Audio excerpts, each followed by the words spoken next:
Okay, so I'm Mr. Wyke. Going to talk you through the RE GCSE that is an option for you to pick. Most of you know who I am, as I teach 7 out of the 8 Year 9 RE classes. And I'll take you through what the GCSE is all about, what skills required, the assessments, and the things that we look at, and then what getting a good RE GCSE might lead to. Um, so there's just some example statements here that we discuss in GCSE RE. I'm only going to talk about one or two to keep it nice and short, otherwise we'll be here for a very long time. I know because I've recorded one that was already far too long to be sent out. So we look at things like whether Jesus was just a good teacher, not the Son of God, whether belief in life after death makes sense. We look at issues like war is always right, whether we agree or disagree with that, whether nuclear weapons should never be used. And you'll see where those questions come from when I take you through the different topics that we're going to look at. But you can pause, you can have a look at the other statements and see whether they might interest you. Okay, as they're kind of key things that we do in the GCSE. Now, the reason we do AQA is because it's I think it's set up really nicely. There's also some really good revision resources, and how the GCSE works is there's two papers. One is about beliefs and teachings of the two religions that we pick, Christianity and Islam. Pick them because they're the largest religion in Christianity in the UK, and then Islam because it's the second largest and probably the most misunderstood. So paper one is a written exam, and that's an important thing for you to understand. There's quite a bit of writing in GCSE RE, and it's an hour and 45 minutes long for paper one, 96 marks. It's got SPAG marks attached to it, and paper one is 50% of the GCSE. And there are 4 lots of 5-part questions. So there's that are worth 1 mark, 2 marks, 4 marks, 5 marks, and 12 marks. And each of the religion, you've got 24 marks on beliefs of Christians and practices of Christianity, and then you've got 24 marks for Muslim beliefs and Muslim practices. Paper 2 is about the themes, which I'll go into in a little bit more detail in a second. But briefly, we look at relationships and families, peace and conflict, crime and punishment, and human rights and social justice. It's assessed in exactly the same way that I've just gone through for paper one, and 45 minutes with the same question structure of what you're expected to do.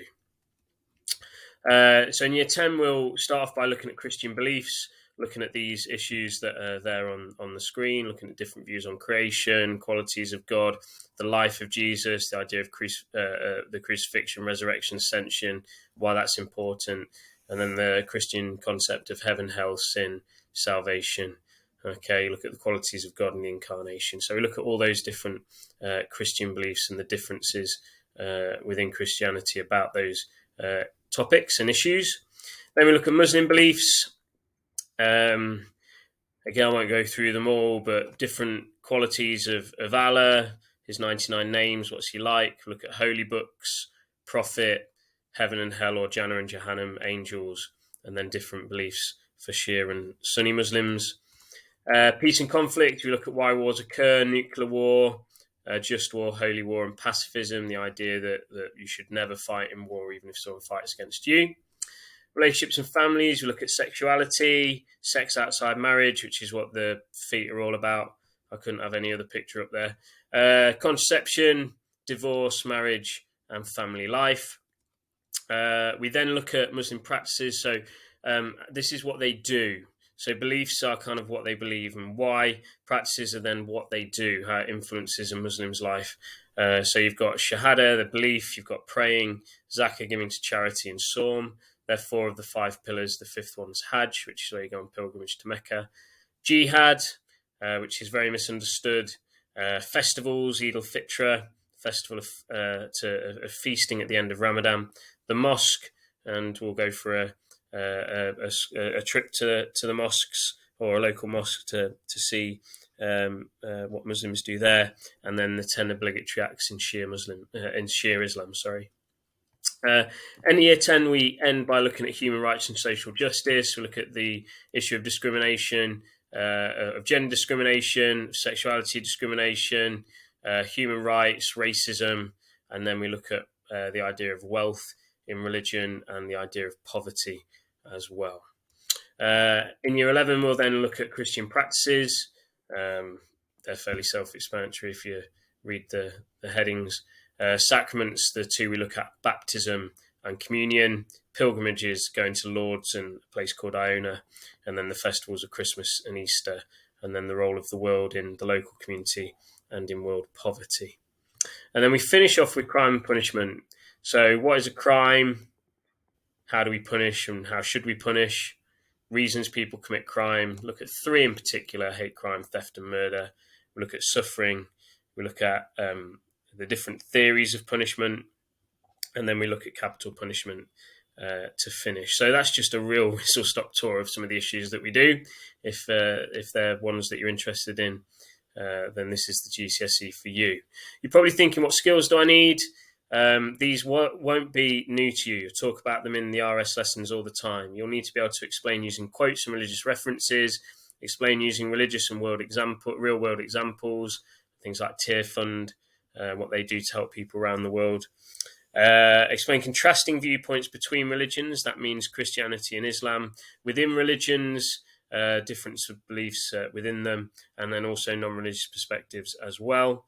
And finally, you need to be able to give a conclusion about the significance or importance of different beliefs, or which belief makes more sense to the quote or the teaching or whatever we're looking at.